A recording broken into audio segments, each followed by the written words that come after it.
finding inner peace is just such a tricky thing. I mean, I think it's such a moving target. I know for one, whenever somebody asks me if I'm happy, I get really uncomfortable, like, because I'm not inclined to say yes, I'm happy. Of course, I'm also, like, obviously not in a terrible place. It's just really tricky. I guess at the moment I feel pretty good, you know. But there's so many things that seem to serve as obstacles to inner peace, and some of them I welcome, and some of them perhaps I'm not aware of. But yeah, it's just a really tricky thing. I know I can say that I'm doing a lot better than I was at one time in the past. But I think that to ask me if I have found inner peace is just as tricky as to ask me if I'm happy. Part of me thinks that I can't be happy, and you know, I have to be driven and always like sort of discontent and looking for more, and I think that that's a good thing. I think that really gets in the way of me ever really being happy, that I've got this drive. Perhaps that's the same thing that gets in the way of serenity. You know, I guess if that's the word for inner peace. But whatever it is, whatever inner peace really is, it's something that is clearly a moving target. And should you find it, you're not going to have it with any kind of a permanence. I think that the short answer for that, I mean, I don't know, I think inner peace is tricky in that should you find it, it's a fleeting thing. It's a moving target. I think that's the safest, you know, the best I can guess is that it's just a moving target, and, you know, it's kind of a bitch, like sort of always sort of trying to be at peace, because I know I'm not. You know, I like there's so much chaos in my mind, and there's so much anxiety and just noise that I deal with, that I would be lying if I were to say that I felt at peace all the time. With that said, on my journey, I've certainly overcome a great deal, and I'm more peaceful than I've been in the past. There's no question about that. It's just a tricky business, you know. The human condition is a tricky thing. I think there's a lot to be said when life is difficult, when things are going on, when a day is beginning, to remind myself that I really do believe that there's some sort of order to the universe, that there's a purpose for life, and that it's a good purpose. That helps, you know. One time I heard somebody say that they felt it was an arrogant person who believes they understand God. And I remember being taken aback by that, thinking, wow, you know, like what's, you know, the purpose? Having dealt with addiction and you know, subsequently being in recovery, spirituality is a major topic. You know, I mean, we're kind of told that we have to have a higher power. And when that came to my attention, and being as passionate about recovery as I wanted to learn. I wanted to develop an understanding, a relationship with a higher power, to get to know God.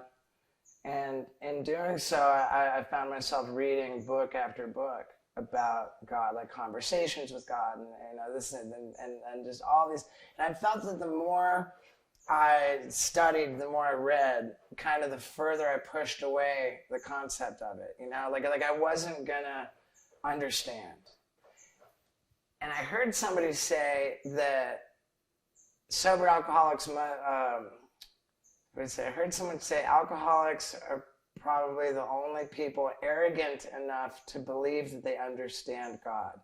When I heard that, I freaked out. I thought, well, if this is all about God, then we're screwed, because I don't understand God, and I went into a panic.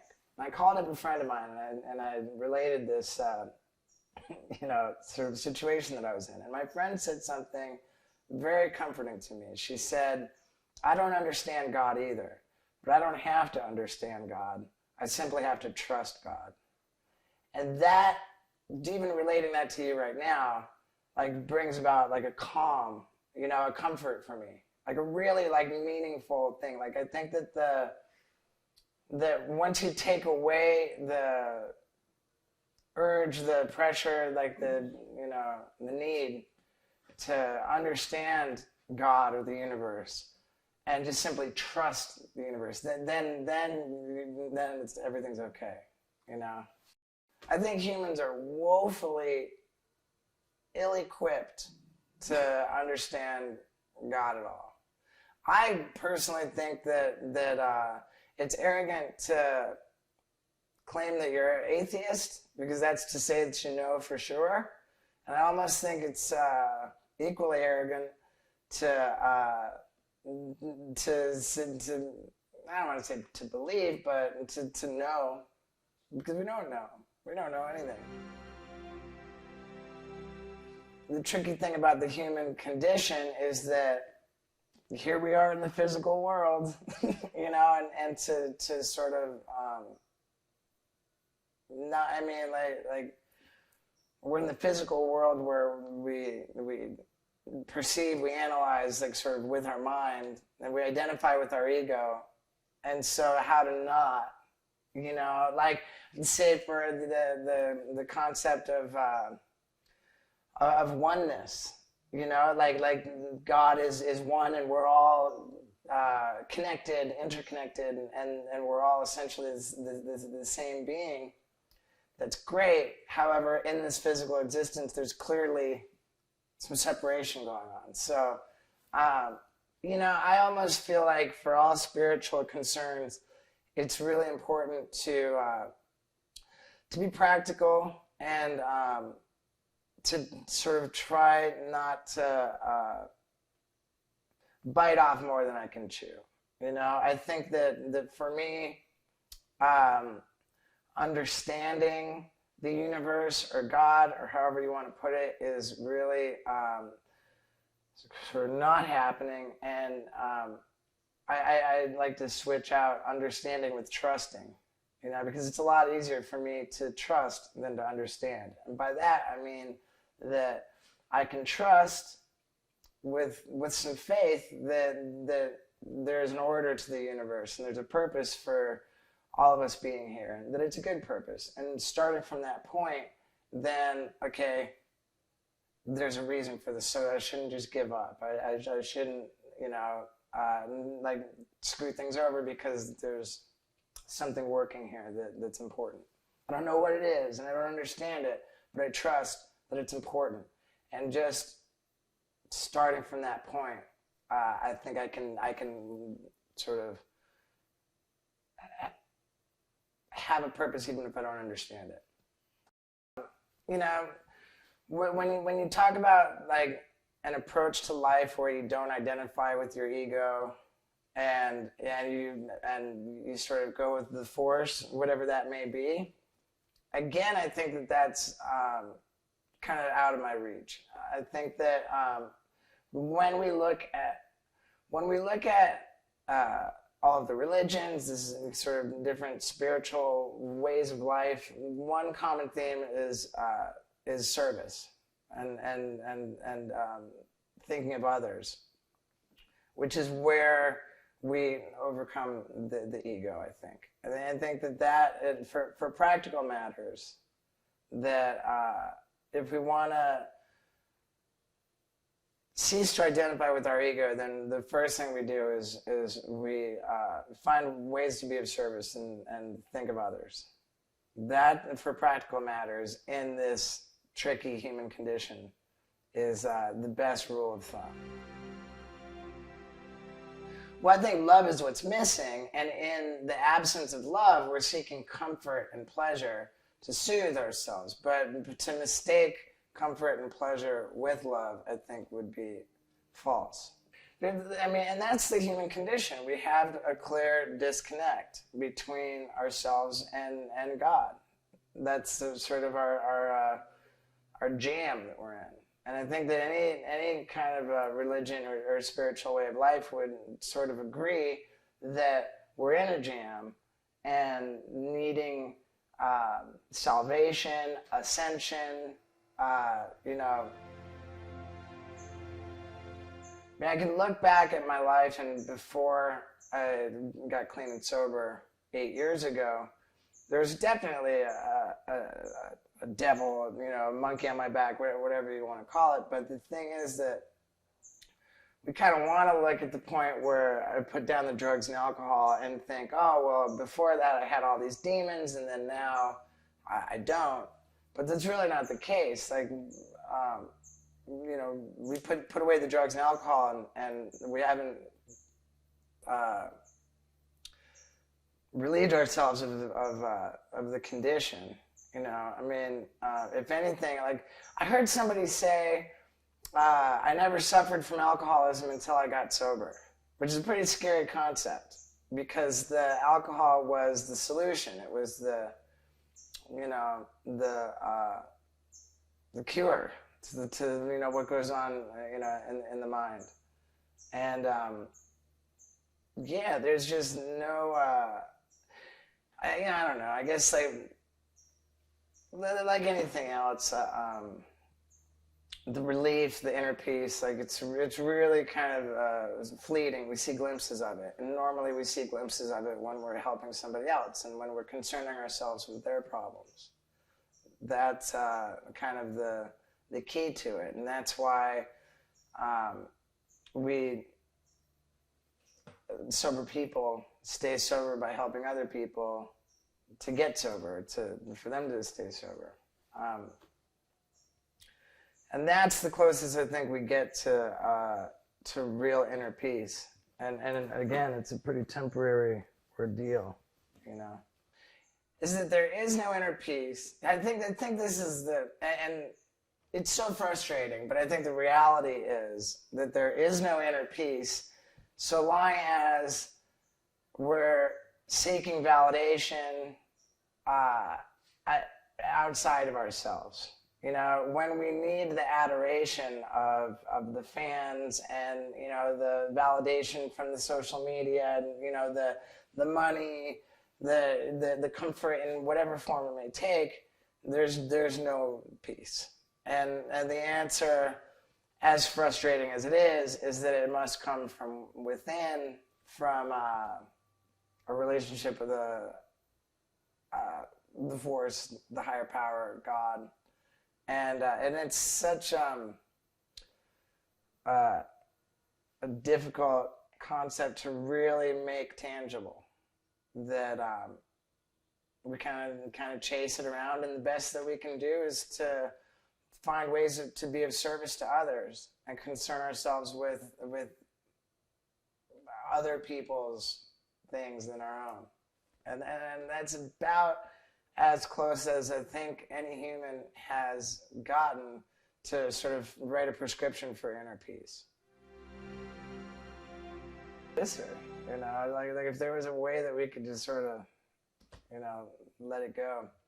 I mean, every day I wake up and I've got these various email meditations, and I'm like, oh yeah, it's great. And then, but part of me, like such a big part of me, is just frustrated. Like, it's just not that easy. You know, you just can't let go. You know, and I think I had just that's the nature of alcoholism, addiction. I guess, you know, really everything that kind of, you know, vanquishes us. That's what they say is pain is the cornerstone for spiritual growth, or the touchstone. Yeah. Yeah, no, I mean, there's no question that I'm grateful for my rock bottom. You know, given the, without it, I'd probably be just chugging along in real misery. I don't know that there's anything super unique about my journey into the darkness, but I do know that there was something distinctly spiritual about what, like drugs and alcohol for me. It was the party, it was the escape, it was kind of not unique for me. But when things got really crazy towards the end, and I was hearing the voices and seeing a lot of hallucinations where, you know, people were walking around and people were talking to me, and a lot of this sort of other dimensional, as I perceived it, activity, that became my drive, where I wanted to keep doing the drugs and to keep hearing the voices. I felt connected to a spiritual entity with drugs and alcohol. I guess that was where I crossed the line. Like, drugs and alcohol for me started as sort of a party and escape and fun and, like, you know, rock and roll. And then ultimately where I crossed a line, I think, is where it represented a spiritual connection. When, you know, I started hearing voices and seeing the things that I perceived to come from other dimensions, it became very important to me to continue to consume drugs to maintain that connection.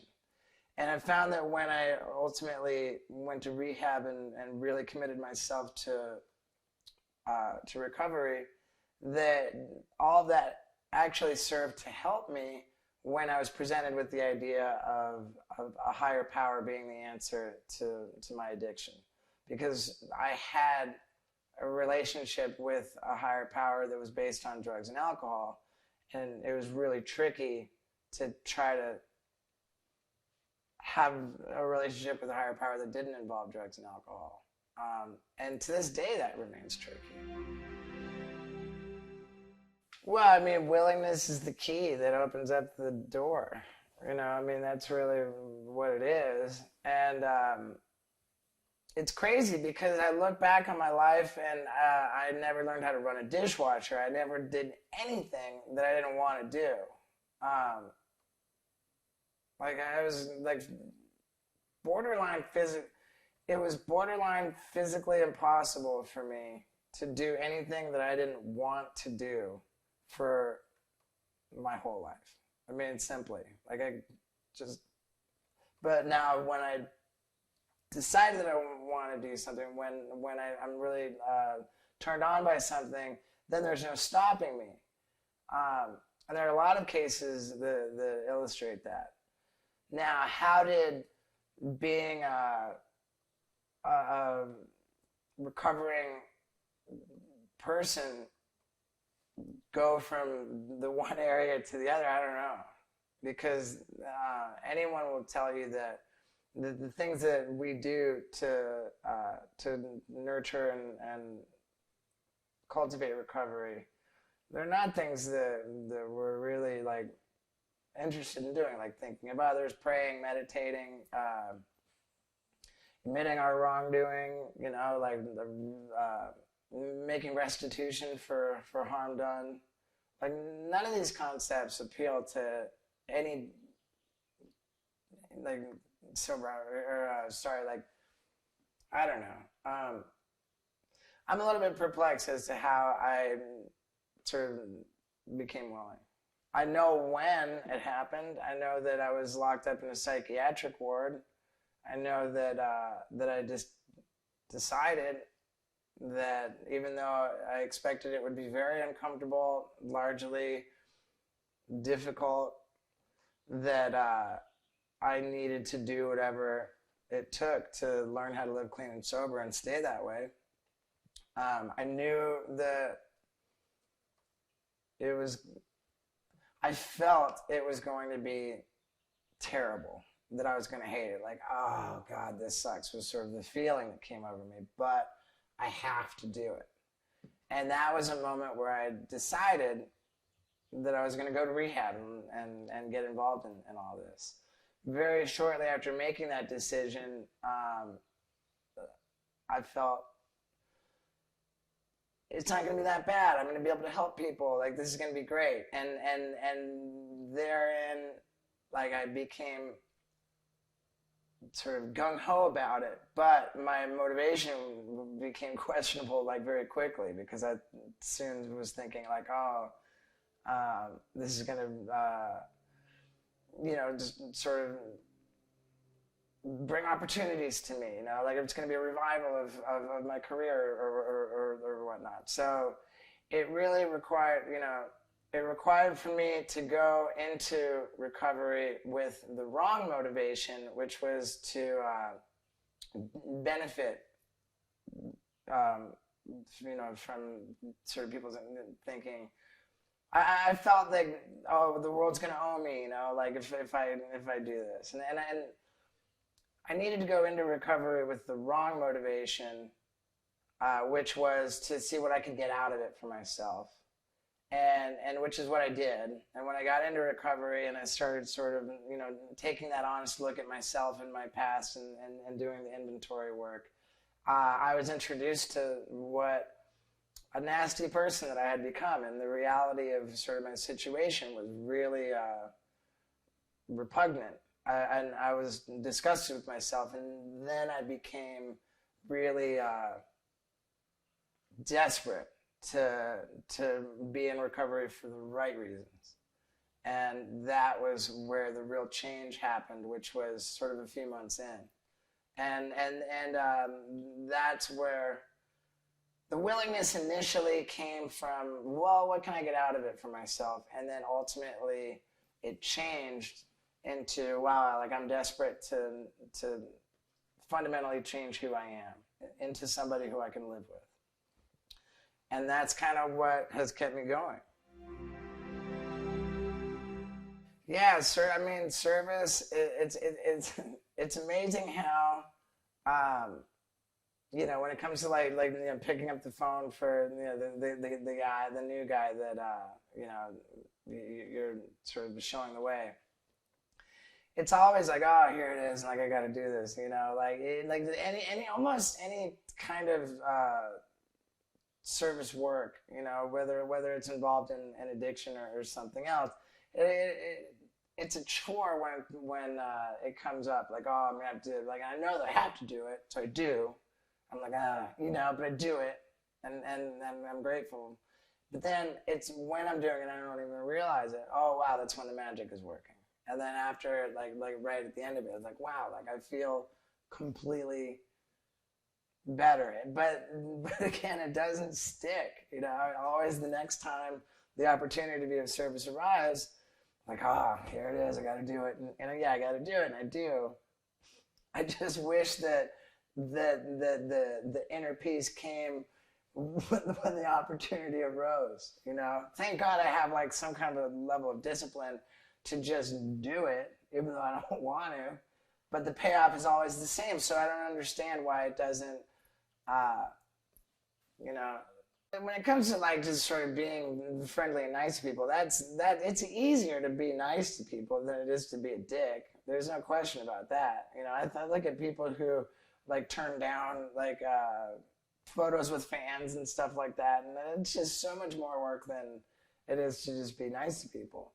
I guess what I'm talking about is like the more heavy lifting kind of service work. Like I can think of a case in point, a phone call that I took 2 days ago, where it was like, oh, and like the magic that happened on the call, and from the way I felt when I hung up, like there's no question. Like for the idea that I shouldn't have taken that call because it didn't feel like it at the time.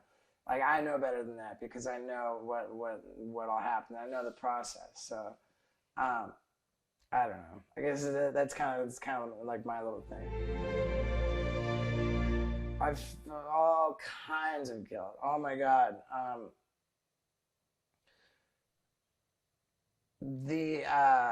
When I say that I became desperate to change, like what it looked like for me.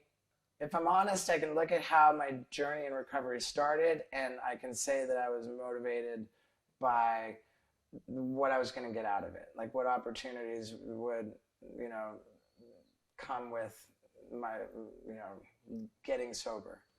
Um, I I did some of the work in earnest in early recovery, and what that meant was that in early recovery I was doing the work where we kind of take an inventory of our defects, and I wrote down a list of things that made me feel terrible about myself. Things that I had done which were terrible, and for which I needed to take action to make them right. When I wrote down this list of things, I determined that I just hated myself. I just had too much guilt. I was just, I couldn't forgive myself. I remember feeling like I couldn't respect a God who could forgive me. Like, just like all this crazy thing. And I just like, this horrible self-loathing came in, and I really felt that I wanted to kill myself. And I shared that with some people, and they led me to a hospital. And I had already been in a psychiatric ward, but now here I am going to my second one. And it was when I was in that second psychiatric ward, you know, I wrote one letter that was somewhat helpful.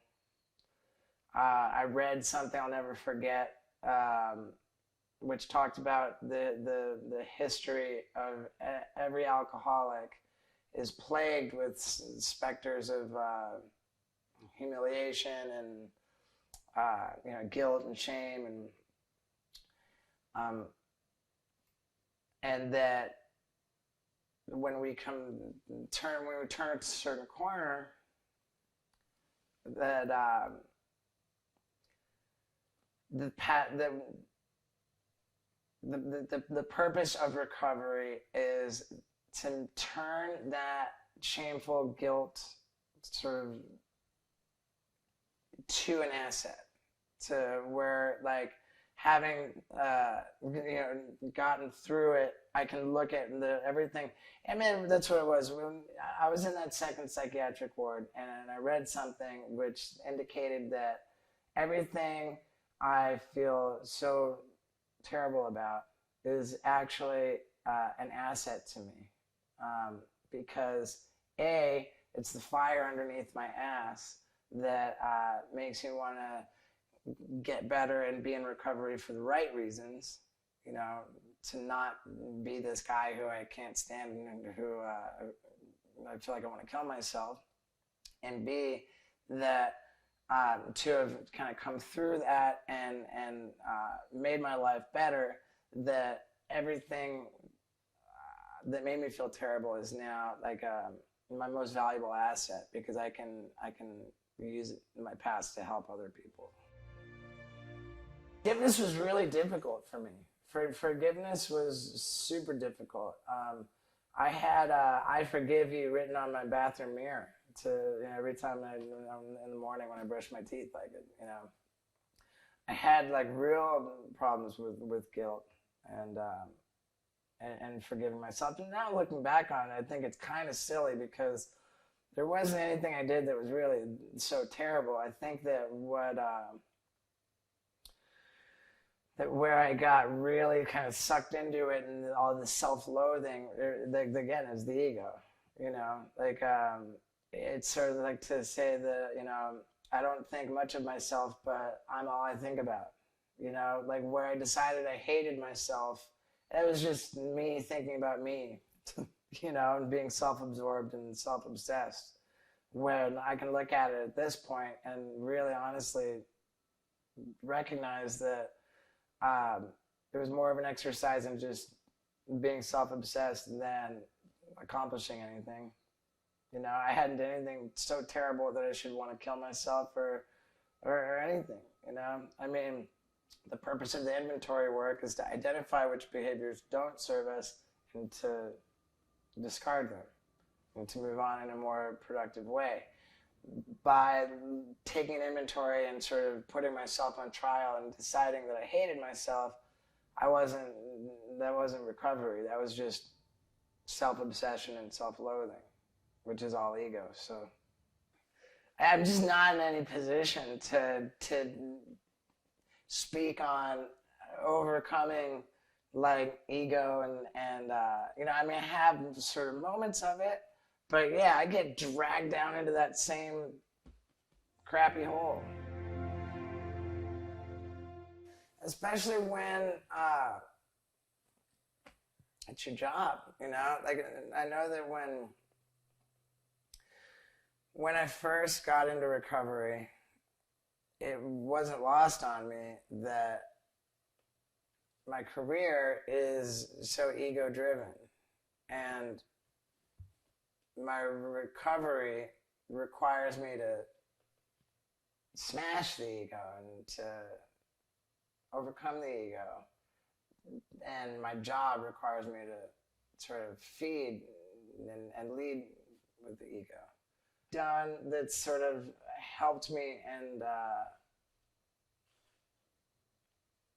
you know, marked progress is to find some separation between the persona of SteveO and the identity of whoever I really am. You know, like or at least maybe that's a loftier goal than I've been successful with, but just to find some separation between my personal life and my professional persona. That's been some meaningful progress for me. Because I used to always identify with the persona and just never ever be able to stop. And now I'm able to sort of have separation in that. It was, I can't really even think of a time where other people's expectations really play. I always put it on myself. You know, I think back to when I was, you know, making the craziest, and I could just never turn it off. And you know, even like the guys I worked with, they wanted me to just, hey, you know, like cameras are off, like you don't need to do it, like stop it, you know. And I just never could. I just never could turn it off, and I was always, and it was exhausting, but I couldn't ever stop. And I did that sort of my own volition. It wasn't to really satisfy other people. I mean, I wanted to satisfy other people. You know, and it goes back to when I was a little kid. I remember like seeing this report card from when I was in 6th grade, 12 years old, and the teacher wrote that I was so desperate for the affection and approval of my peers that I carried on in this way, and the fact was that everything I did brought about the opposite result, you know? Like I wanted this validation, I wanted to be loved, I wanted it so much, and I was so desperate for it, and all I exuded was desperation, and I just completely brought about the opposite result. That's $1 million question. I mean, I guess we could assume that there was some, you know, lack of attention from my parents, which follows. My dad was a successful businessman. He traveled a lot, and I certainly didn't get a lot of the attention that I was after. But I don't know that that's even it. I really don't. I don't know, but way before alcohol or drugs ever came into the picture, I had an acute disorder in like some way that brought about like attention seeking and a need for validation, and on a level that clearly manifested a lot of things. Oh man. It's so dangerous. I mean, dangerous, scary. Like, it's just taking this thing, which I think perhaps everybody has, but it's just really feeding it, and it's nurturing it, and it's just bringing out like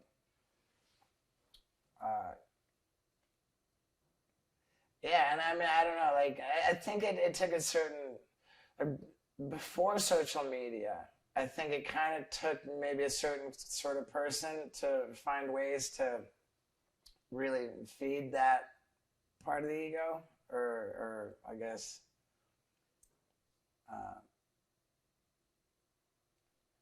I mean, it was before social media came about that I found my own ways to sort of set up that dynamic with my life and my lifestyle. And now everybody can do the same thing.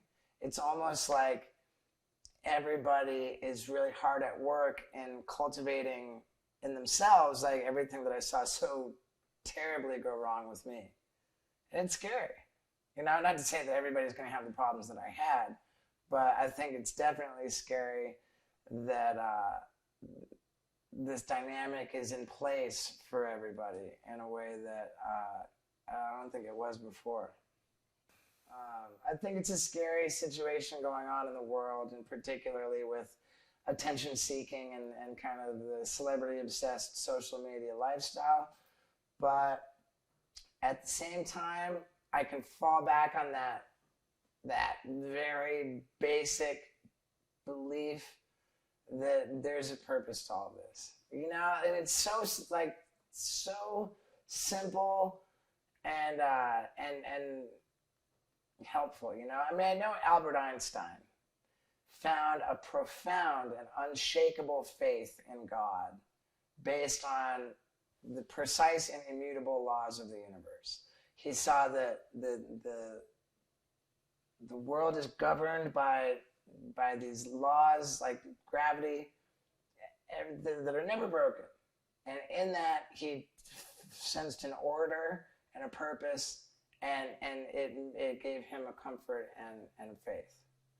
And I know Albert Einstein, but when I just reduce it to a belief that there's an order, that there's a purpose, and that it's a good purpose, and that we're all here for a reason, and everything's going to be okay, that's where I find that I'm able to trust everything's going to be okay. I want to mark that part. I feel like what I was trying to say before about how like about how like the trust and not understanding but trusting that there's a purpose to it all. Like I think that in the context I was trying to say to before, it wasn't making any sense. But when just using Albert Einstein as an example, and sort of in the context of like that's all the scary stuff that's going on, I just think that finally that thought kind of for me like made sense, and so I put my hand there to mark it. I think that there's a fundamental disconnect between humans and God. You know, I mean, God's a real kind of a weird word, but the universe, the force, whatever it is. And you know, I read this one fucking crazy book that suggested that. Are you familiar with the term junk DNA? Well, the scientists can't determine a purpose, whatever, for 90% of our DNA. We use 10% of our brains, and we can only see that 10% of our genetic makeup, our DNA, is functional. And so they refer to 90% of our DNA as junk. And that's the term, junk DNA, because they just don't know what it's for. And I read a book that suggests that there's a point in 300,000 years ago that all of our DNA was at work, and that made us multidimensional beings. You know, so that we were actually connected, that we understood, you know, that we weren't so lost and without purpose and without understanding, and that we became, you know, unplugged, and I don't know. I mean, it's a crazy concept, and when you think of when you learn about junk DNA and you think, oh, well, maybe that's it. It's such a tricky thing, you know. I think that this conversation brings about peace for me. You know, like just recognizing it. You know, what you're doing with this documentary, I think, is such a solution. But the thing is that once the conversation is over, we go back about our life, and then everything else seeps back in. I think everybody watching this documentary is feeling really great, and then when the credits roll and it's over, and then it all seeps back in. So that's the point: is that it's all inner peace is fleeting. It's temporary. It's not like something that you can really get a hold of, because like you get a glimpse of it, and then you move on to the next thing, and it all seeps back in. So it's tricky. It's tricky, and that's why I struggle with the question, am I happy? I struggle with, even to discuss inner peace, because it's so fleeting, and I'm just so, at the mercy of the dragon, you know, and I think, I guess, knowing that is a step in the right direction. Recognizing that, I mean, certainly I've made a great deal of progress from where I've been in my life. I'm so grateful for the progress that I've made, but no discussion of the ego is complete. You know, there's just no really finally overcoming it, and if there is, then I'd love that. But the thing is, you kill yourself, and then the pisser is everyone who kills themselves. The first thing is, why am I still thinking? You know? Here's my philosophy about this, you know, and I think it's important, is that the brain, we like to consider the transmitter of consciousness.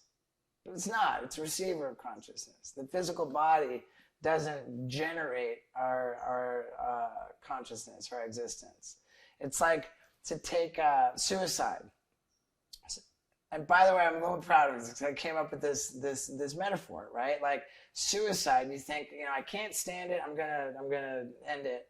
But suicide for us is essentially like to take a radio, you know, the radio, and we smash the radio with like a sledgehammer, we kill the radio, but we've not done anything to alter the signal.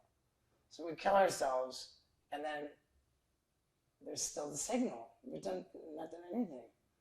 And now we just set ourselves back. And so the most important thing is to not give up. My dragon's gnarly. My dragon's fucking gnarly. Yeah.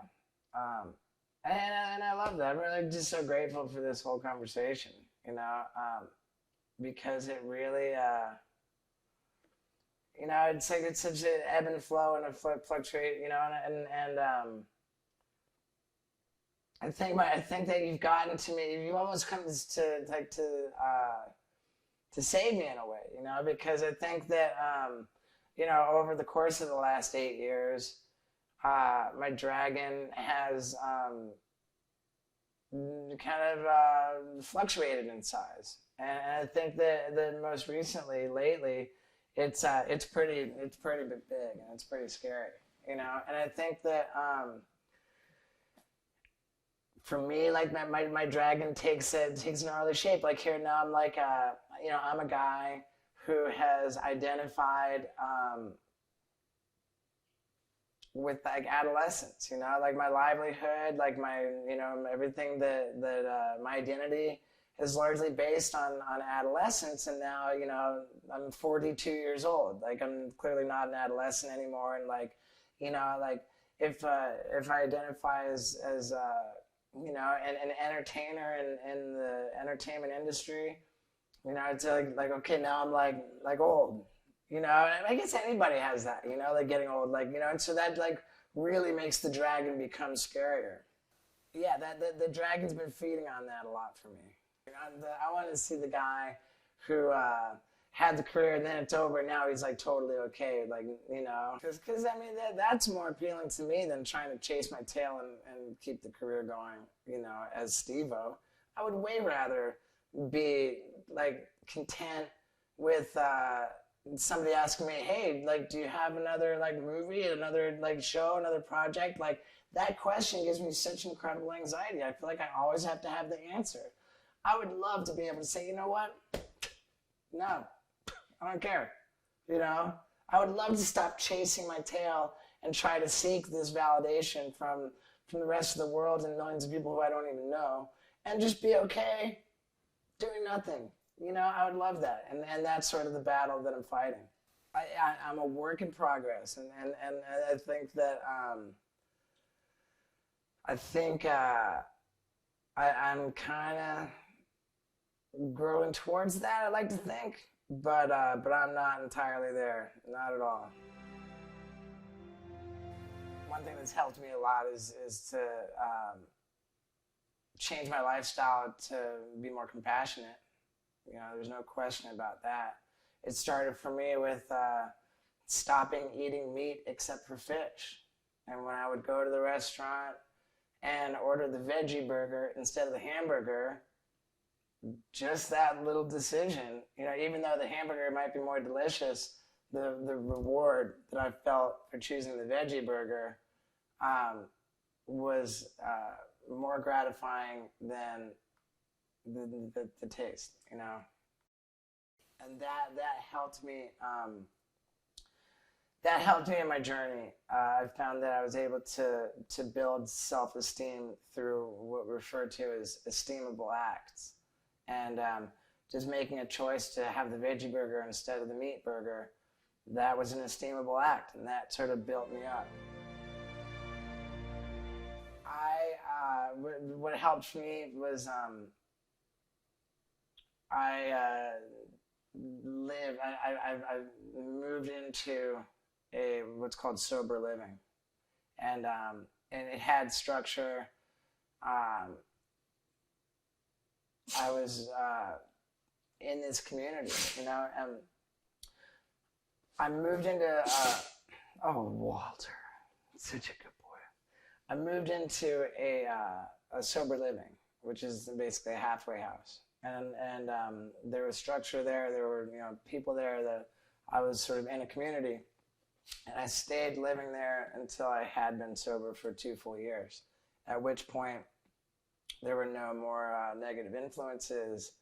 I was in good habits, and I've largely kind of kept those habits because I've kind of kept up with it. Really important. Yeah. New habits. I forget what the recipe is. I think that they said if you do something for 30 days or something, it becomes a new habit. I don't know. I wouldn't trust 30 days of anything, because then you'd think going to rehab for 30 days would fix you, and it doesn't. You know. I don't know. I did pretty well with 2 years.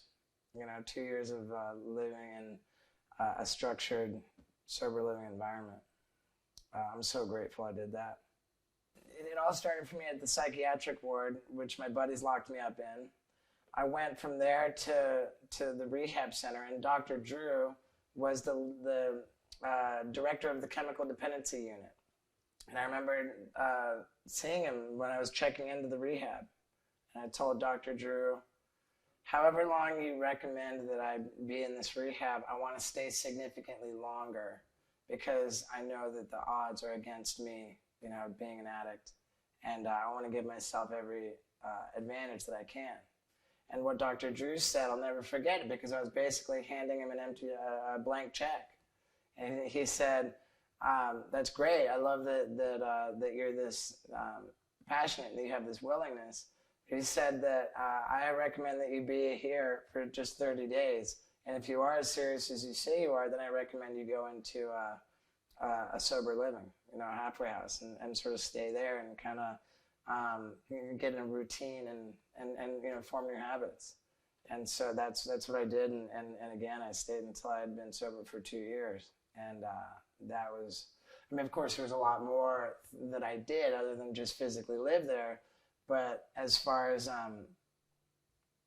you know, kind of giving myself the advantage, that was everything for me. Especially because there were certainly points when I was antsy and when I was anxious to get like, oh God, I gotta get out of here. I gotta get out of here. And clearly those were the points when I needed to be there the most. Because that's what it was my little demon, my disease, my dragon saying, get out of here, like, so you can go take a drink or a drug.